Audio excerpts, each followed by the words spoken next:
Door, can you? It is open.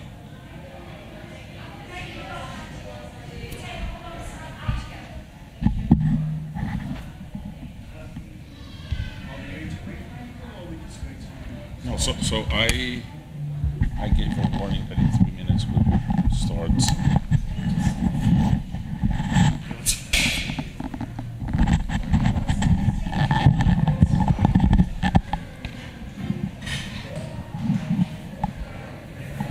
Thanks, Tula.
Reading of the Megillah as well. So we start on page 2.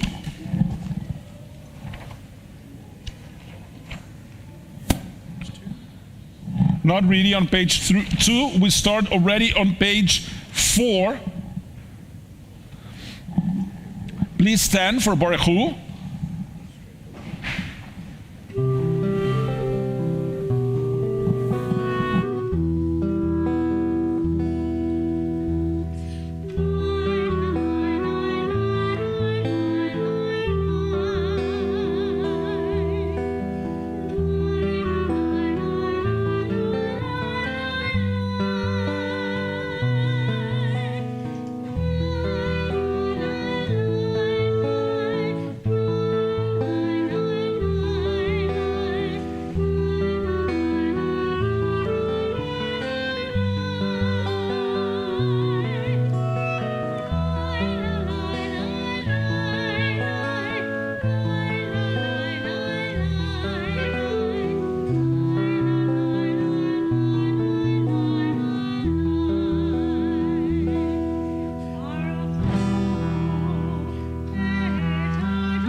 seated on page 5.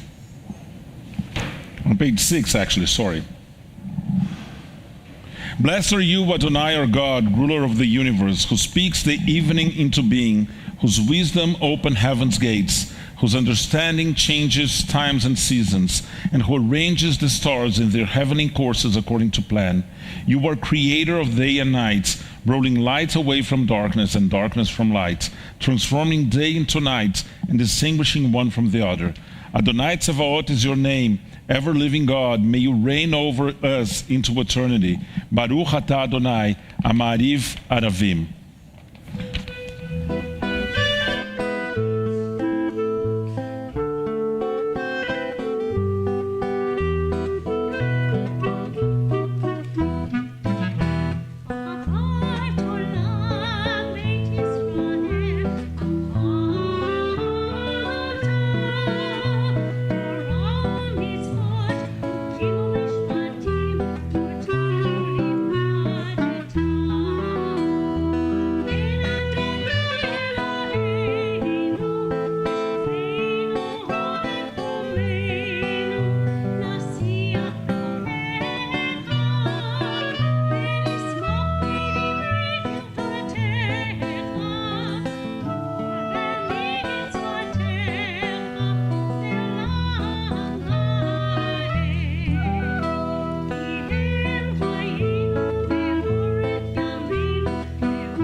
ואהבתך אל תסיר ממנו לעולמים, ברוך אתה אדוני, אוהב עמו ישראל. Please stand for the Shema on pages 10 and 11.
ואהבת את אדוני אלוהיך בכל לבבך ובכל נפשך ובכל מאודיך. והיו הדברים האלה אשר אנוכי מצווך היום על לבביך. ושיננתם לבניך ודיברת בם בשבתך בביתך ובלכתך בדרך ובשוכבך ובקומך. וקשרתם לאות על ידיך והיו לטוטפות בין עיניך וכתבתם על מזוזות ביתך ובשעריך. ויאמר אדוני אל משה לאמור, דבר אל בני ישראל ואמרת לכם, ועשו לכם ציצית על כנפי בגדיכם לדרותם, ונתנו על ציצית הכנף תחלץ, והיה לכם לציצית וראיתם אותו, זכרתם את כל מצוות אדוני ועשיתם אותם. ולא תטורו אחרי לבבכם ואחרי עיניכם אשר אתם זונים אחריהם, למען תזכרו ועשיתם את כל מצוותיי והייתם קדושים לאלוהיכם. אני אדוני אלוהיכם אשר הוצאתי אתכם מארץ מצרים להיות לכם לאלוהים. אני אדוני אלוהיכם, אדוני אלוהיכם אמת. we turn to page 16 with Mi Chamocha.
And Ashkivein of the blessing, asking for protection during the night.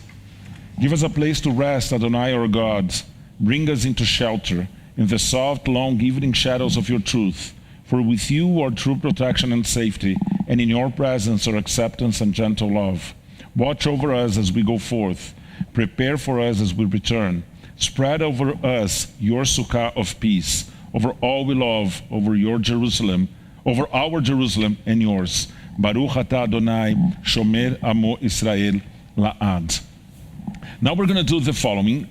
I'm going to say the Chetzi Kaddish, and then we're going to do only a silent Amidah, but I'm going to give you a few instructions. So the silent Amidah will do the Adonai Sfatei Tiftach out loud, and only meet again at Oseh Shalom.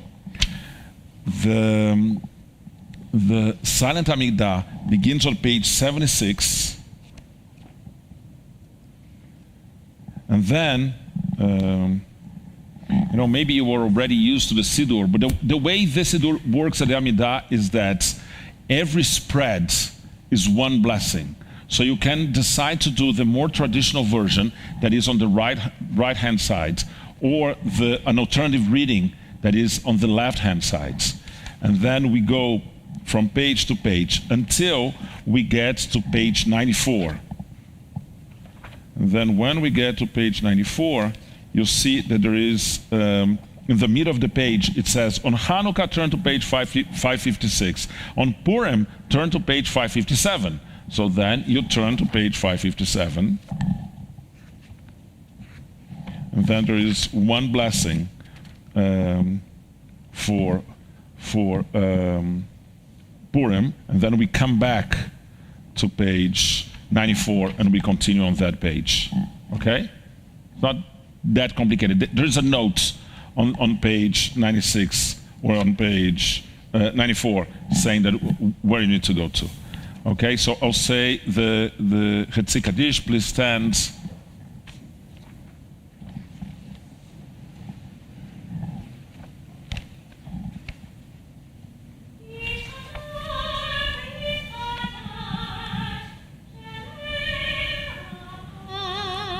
Amen.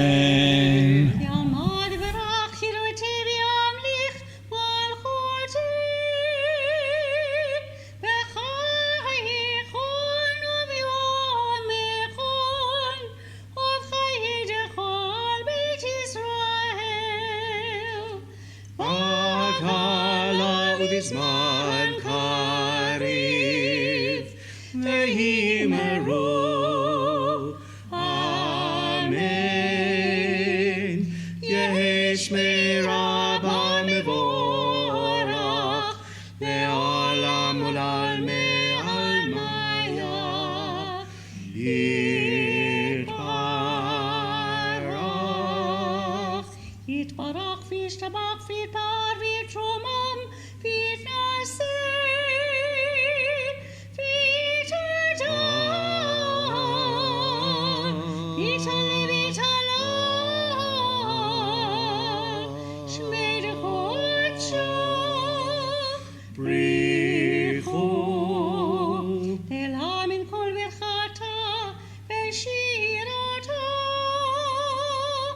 תושבחתה ונחמתה, תמירן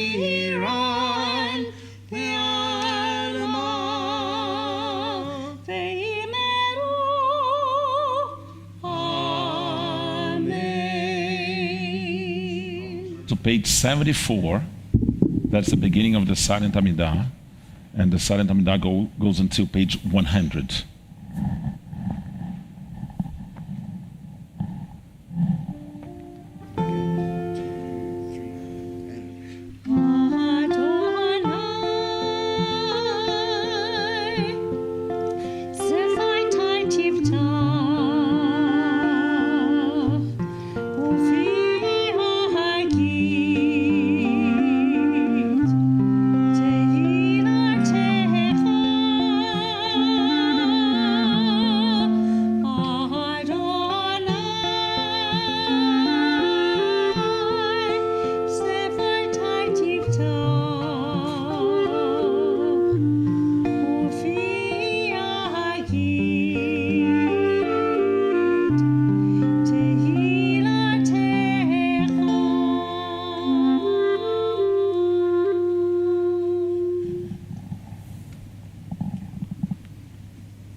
the words of my mouth and the meditations of my heart be acceptable to you, O God, my rock and my redeemer. May the one who makes peace in the high heavens make peace for us, for all of Israel, and for all who inhabit the earth. And let us say, Amen. We turn to page 573 for the blessings for the reading of the Megillah. Baruch atah Adonai Eloheinu melech haolam, asher kidshanu b'mitzvotav v'tzivanu al mikra Megillah. Then the second, it's the Shechianu. So the second blessing on page 573.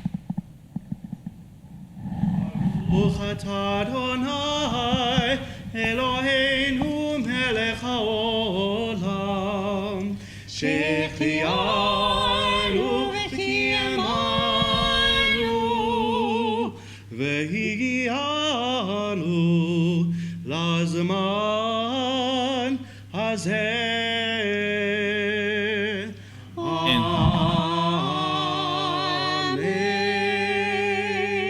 The glasses damaged my eyes because this is the third blessing. The second blessing is Baruch atah Adonai Eloheinu melech haolam, shasa nisim lavoteinu bayamim hayim bazman hazeh.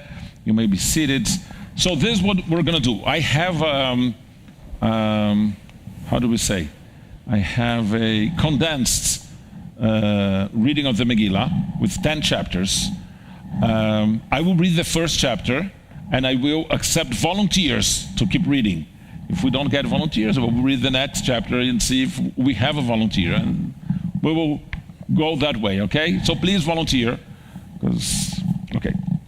So in the days of King Ahasuerus, who ruled over 127 provinces from India to Nubia, in the third year of his reign, he held an extravagant banquet in his capital city Shushan, lasting a staggering 180 days to display his wealth and majesty.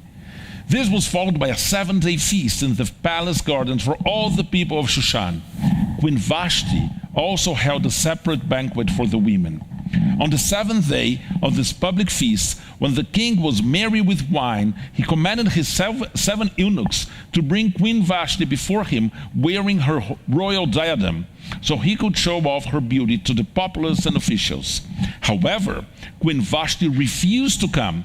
This enraged the king, and he consulted his wise men, experts in law and precedent, including his 7 chief ministers. Memucan advised the king that Vashti's disobedience was not only an affront to him, but would also encourage all wives to despise their husbands. He proposed that a royal, irrevocable decree be issued to banish Vashti from the king's presence, and that her royal position be given to someone more worthy. The king and his ministers agreed, and dispatches were sent throughout the provinces in every script and language, proclaiming that every man should rule his own household and speak his own language. Sometime later, when the king's anger had cooled, he remembered Vashti and what had happened. His attendants suggested that a search be conducted throughout all the provinces for beautiful young virgins to be brought to the harem in Shushan under the care of Hegai, the king's eunuch. The maiden who pleased the king most would become the new queen. The king approved this plan. In Shushan lived a Jew named Mordechai, a Benjaminite who had been exiled from Jerusalem. He was guardian of his cousin Hadassah, also known as Esther, who was orphaned. Esther was a beautiful and shapely young woman. When the king's decree was proclaimed, Esther was among the many girls taken to the king's palace and placed under Hegai's care. Esther found favor with Hegai, who provided her with everything she needed and assigned her 7 maids. Following Mordechai's instructions, Esther did not reveal her Jewish identity. Mordechai would walk by the harem court daily to check on her welfare. After a 12-month beauty regimen, each girl was presented to the king. Whatever she asked for was given to her to take from the harem to the royal palace. Esther, however, took only what Hegai advised. When her turn came in the 10th month, Tevet, of the 7th year of King Ahasuerus' reign, the king loved Esther more than all the other women, and she won his favor above all the virgins. He placed a royal diadem on her head and made her queen instead of Vashti. The king held a great banquet in Esther's honor called the Banquet of Esther. And he also granted a remission of taxes and distributed gifts throughout the provinces. Even after Esther became queen, she did not reveal her kindred or her people as Mordecai had instructed. During this time, while Mordecai was sitting at the palace gates, he overheard Bigtan and Teresh, two of the king's eunuchs who guarded the threshold, plotting to assassinate King Ahasuerus. Mordecai informed Queen Esther, who reported it to the king in Mordecai's name. The plot was investigated, found to be true, and the two eunuchs were impaled. This act of Mordecai was recorded in the royal annals. Later, King Ahasuerus promoted Haman, the son of Hammedatha. Thank you, Diane. The son of Hammedatha the Agagite, elevating him above all other officials. The king commanded that all courtiers at the palace gate should kneel and bow down to Haman. However, Mordecai refused to kneel or bow down to Haman. The other courtiers questioned Mordecai daily, and when he persisted in his refusal, they reported it to Haman to see if Mordecai's resolve would hold, as Mordecai had explained his Jewish identity to them. When Haman saw that Mordecai would not bow, he was filled with rage. Learning of Mordecai's people, Haman plotted to destroy all the Jews throughout King Ahasuerus' kingdom. In the first month, Nisan, of the 12th year of King Ahasuerus, Haman cast Pur, the lot, to determine a favorable day and month for his plan. And the lot fell on the 12th month, Adar. Haman then approached King Ahasuerus, stating that there was a certain people scattered among the others in all the provinces whose laws were different and who did not obey the king's laws, and that it was in the king's interest not to tolerate them. Haman requested permission to destroy them and offered to pay 10,000 talents of silver into the royal treasury. The king, without much inquiry, removed his signet ring and gave it to Haman, saying, "The money and the people are yours to do with as you see fit." On the 13th day of the first month, the king's scribes were summoned, and a decree was issued as Haman directed. To all the king's satraps, governors, and officials in every script and language, the orders were issued in the name of King Ahasuerus and sealed with his signet ring, commanding the destruction, massacre, and extermination of all Jews, young and old, women and children, on a single day, the 13th day of the 12th month, Adar, and the plundering of their possessions. The decree was to be proclaimed in every province so that everyone would be ready. Couriers were dispatched swiftly, and the decree was also proclaimed in Shushan, leaving the city dumbfounded, while the king and Haman sat down to feast. Chapter 4.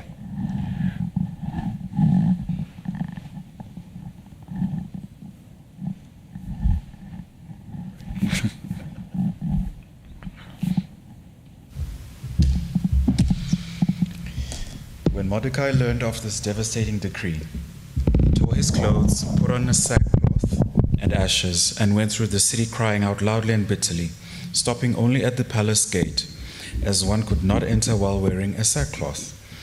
Great mourning, fasting, weeping, and wailing broke out among the Jews in every province where the king's command and decree reached. Esther's maids and eunuchs informed her of Mordecai's distress, and she was greatly troubled. She sent clothes for him to wear instead of sackcloth, but he refused. Esther then sent Hatek, one of the king's eunuchs, appointed to serve her, to Mordecai to find out what was happening. Mordecai told Hatek everything, including the amount of money Haman had offered for the Jews' destruction, and gave him a copy of the written decree. He instructed Hatak to show it to Esther, informed her of the situation, and urged her to go to the king to plead for her people. When Hatak relayed Mordecai's message, Esther responded by explaining that anyone who entered the king's inner court without being summoned faced the death penalty, unless the king extended his golden scepter, and she had not summoned for 30 days. Mordecai sent back a stern message, warning Esther not to think she would escape because she was in the king's palace. He suggested that if she remained silent, deliverance would come to the Jews from elsewhere, but she and her father's house would perish, and he posed the profound question. And who knows, perhaps you have attained royal position for just such a crisis. Esther, moved by Mordecai's words, sent back her reply. Go assemble all the Jews who live in Shushan and fast in my behalf. Do not eat or drink for 3 days, night or day. I and my maidens will observe the same fast. Then I shall go to the king, though it is contrary to the law, and if I am to perish, I shall perish. Mordecai did as Esther commanded. Chapter 5. Chapter 5. Do we have a volunteer? Sorry? Sure. All right, let's go. On the third day, Esther, wearing her royal apparel, stood in the inner court of the king's palace, facing the throne room. When the king saw Queen Esther standing there, she wore his favor, and the king extended to her the golden scepter. Esther approached and touched the tip of the scepter. The king asked, What troubles you, Queen Esther, and what is your request? Even to half the kingdom it shall be granted to you. Esther replied, If it please your majesty, let your majesty and Haman come today to the feast that I have prepared for him. The king commanded Haman to come. At the wine feast, the king repeated his offer to Esther, and she replied, My wish, my request, if your majesty will do me the favor, if it please your majesty to grant my wish and accede to my request, let your majesty and Haman come to the feast for which I'll prepare for them, and tomorrow I'll do your majesty's bidding. Haman left the feast feeling happy and important. However, when he saw Mordecai at the palace gate, and Mordecai did not arise or even stir in acknowledgement, Haman was filled with rage. Controlling himself, he went home and gathered his friends and his wife Zeresh. He boasted about his wealth, his many sons, and his high position, including being the only one, besides the king, invited to Queen Esther's feast. Yet she confessed that all this meant nothing to him as long as he saw Mordecai the Jew at the palace gate. Zeresh and his friends suggested that he should erect a stake 50 cubits high and ask the king in the morning to have Mordecai impaled on it, after which he could go to the feast with the king in good spirits. The idea pleased Haman, and he had the stake prepared. Chapter 6, volunteers? All right. That night the king could not sleep, and so he ordered the book of records, the annals, to be brought and read to him. It was found recorded that Mordecai had reported the plot of Bigtan and Teresh. The king asked what honor or advancement had been bestowed on Mordecai for this service, and was told nothing had been done. The king then asked who was in the court, and the servants replied that Haman was there, having just entered the outer court to speak to the king about impaling Mordecai. The king ordered Haman to enter and asked him what should be done for a man whom the king desires to honor. Thinking the king meant him, Haman proposed an elaborate honor involving royal garments, a royal horse, and a parade through the city, proclaimed by a noble.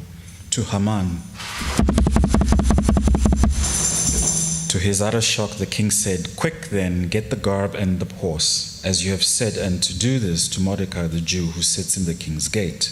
Omit nothing of all you have proposed." Haman was forced to array Mordecai in royal robes, place him on the king's horse, and lead him through the city square, proclaiming, "This is what is done for the man whom the king desires to honor." Afterwards, Mordecai returned to the king's gate while Haman hurried home. Utterly humiliated and in mourning, he told his wife and friends everything that had happened. His advisors and Zeresh warned him that if Mordecai was of Jewish stock, Haman would surely fall before him. While they were still speaking, the king's eunuchs arrived and hastily took Haman to the banquet that Esther had prepared. Chapter 7. Okay, we have Yaka.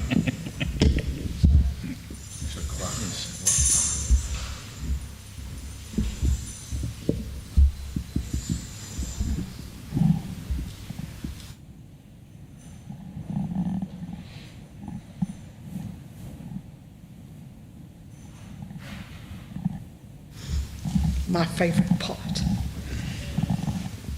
At the second wine feast, the king asked Esther her wish and request, promising to grant even half his kingdom. Queen Esther finally revealed her true identity and made her plea.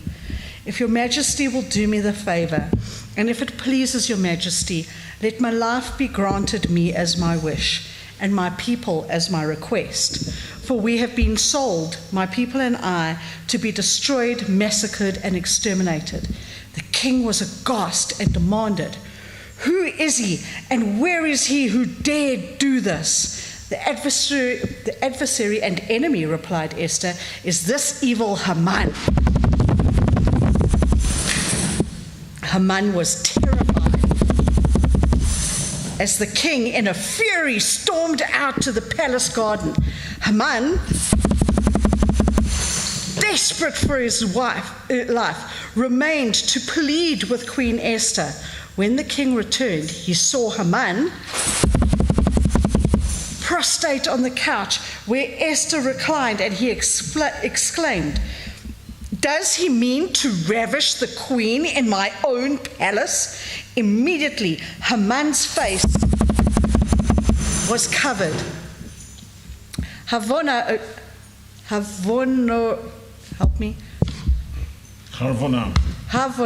one of the king's eunuchs, pointed out the 50-cubit stake Haman had prepared for Mordecai, the man who had saved the king's life.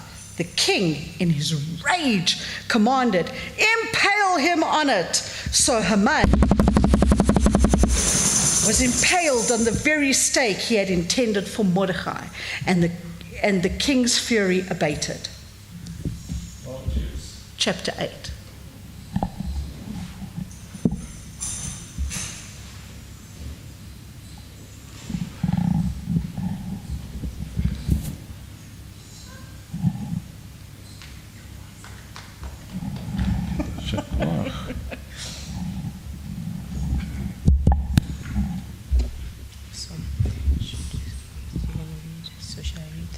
Yes.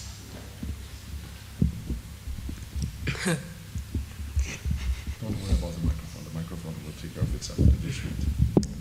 Chapter 8. That very day, King Achashverosh Achashverosh gave humans. Haman. Achashverosh gave Haman property to Queen Esther. Esther then revealed her relationship to Mordecai, and the king took back his signet ring from Haman and gave it to Mordecai, placing him in charge of Haman's estate. Esther, weeping and falling at the king's feet, beseeched him to avert the evil plot devised by Haman. against the Jews. The king extended his golden serpent to her, Esther. Then Esther requested that dispatches be written to counteract Haman's letters that ordered the Annihilation. can you say it now? I don't think I can even say that. To be honest. Annihilation. I'm sorry, annihilation of the Jews. She Poignantly. asked how she could bear to witness the disaster and the destruction of her kindred. King Ahasuerus reminded Esther and Mordecai that an edict written in the king's name and sealed with his signet could not be revoked. However, he granted them permission to write a new decree concerning the Jews as they saw fit, in the king's name and sealed with his ring on the 23rd day of the third month, Sivan. The king's scribes were summoned, and the letters were written at Mordecai's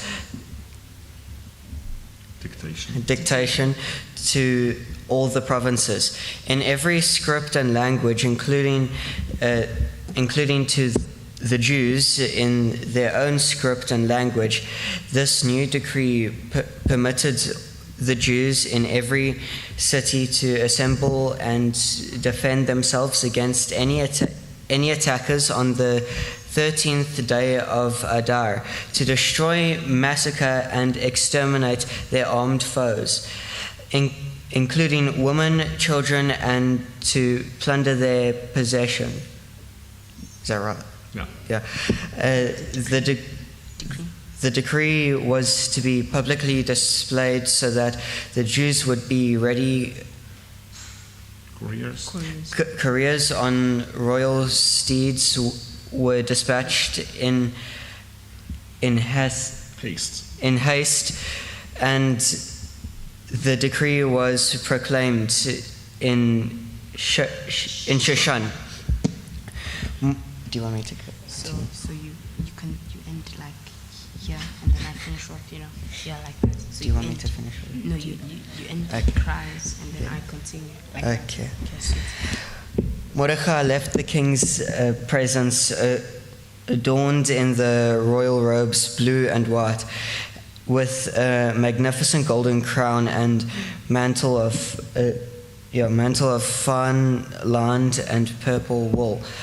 The city of Shushan erupted in joys and cries. the Jews experience light and gladness, happiness, and honor.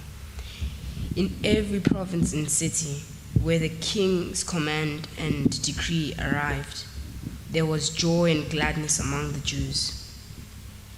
With feasting and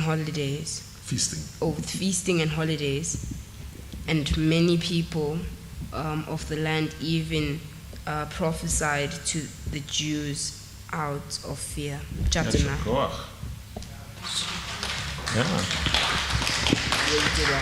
Chapter 9. Chapter 9. Do we have other volunteers? Thank you, guys.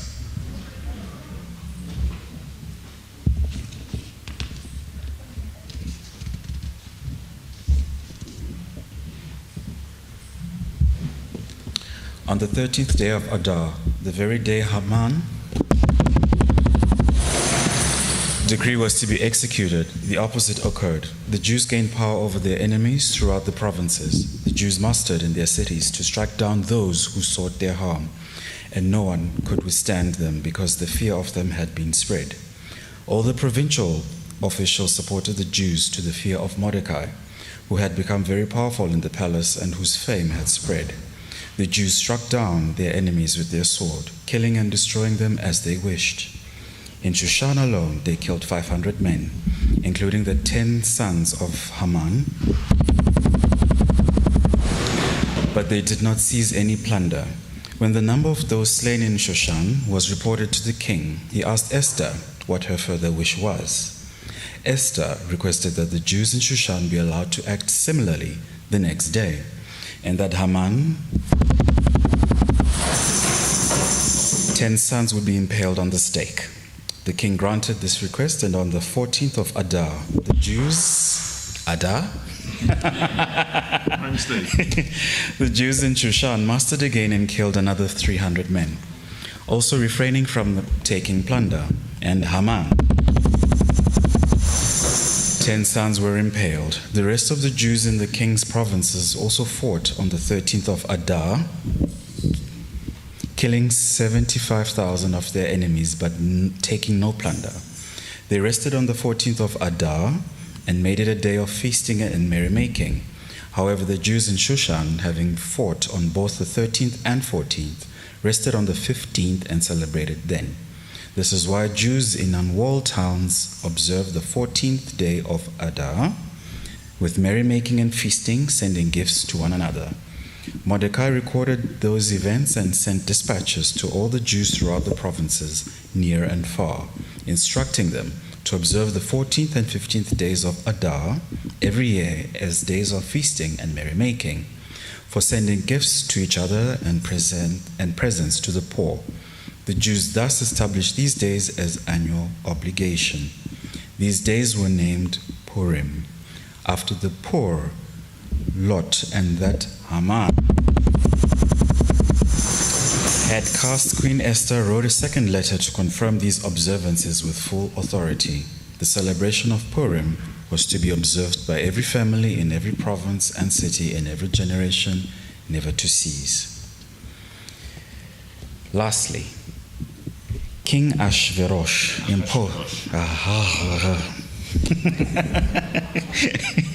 imposed tribute on the mainland and the islands. All his mighty acts and the greatness to which he advanced Mordecai are recorded in the annals of kings of Media and Persia. Mordecai the Jew, ranked second only to King was highly regarded by the Jews and sought the good of his people. So let's conclude the service. Thank you to all the volunteers. Special thanks to the volunteers under 20. So we'll resume the service on page 567 with Aleinu Leshabeach. Please stand.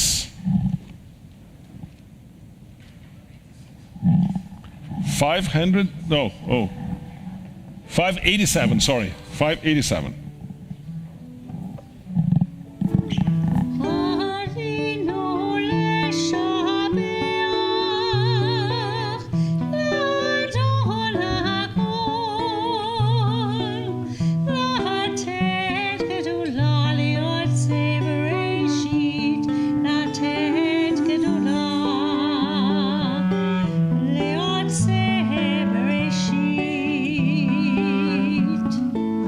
Shall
It's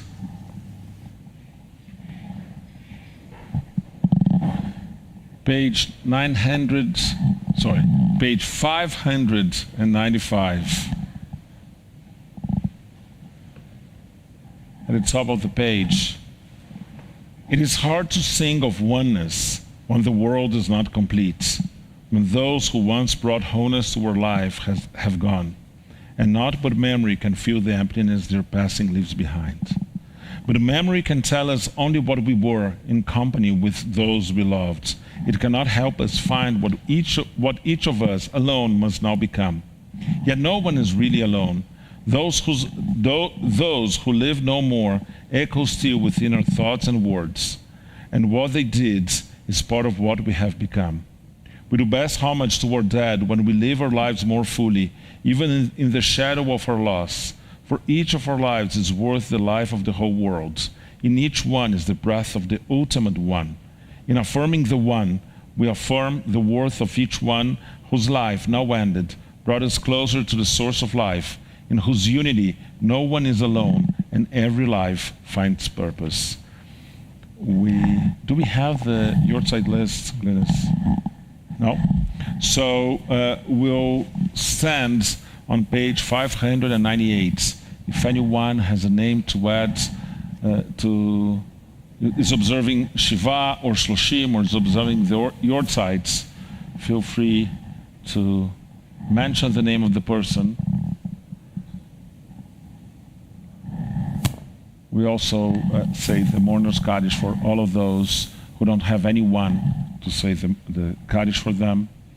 Itgadal ve'itkadash shmei Rabba, be'alma divra chilute ve'yamlich malchute, בחייכון וביומכון ובחיי דכל בית ישראל, בעגלה ובזמן קריב ואמרו אמן.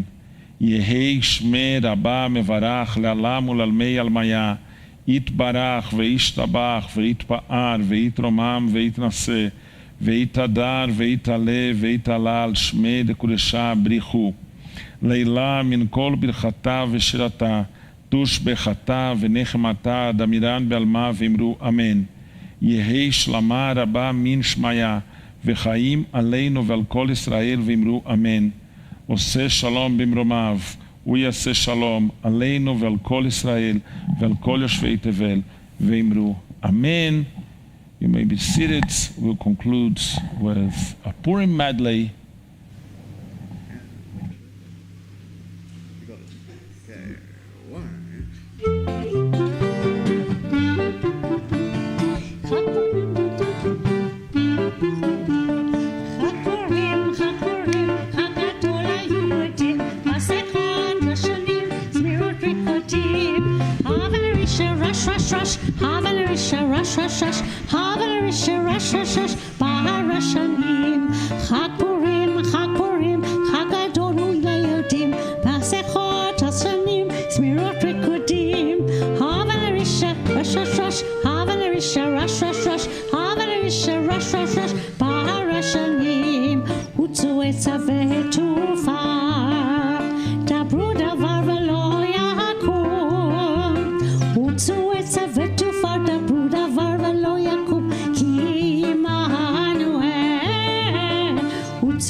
Misha Michnas, Misha Nichnas, Adar Mabra B'Simcha. Misha Nichnas, Misha Nichnas, Adar Mabra B'Simcha. Misha Nichnas, Adar Mabra B'Simcha. Misha Nichnas, Adar Mabra B'Simcha. Hag Purim Sameach. I personally promised Caipirinha do Rabino. That hasn't happened yet. So anyone interested in Caipirinha do Rabino, that's when this is going to be done.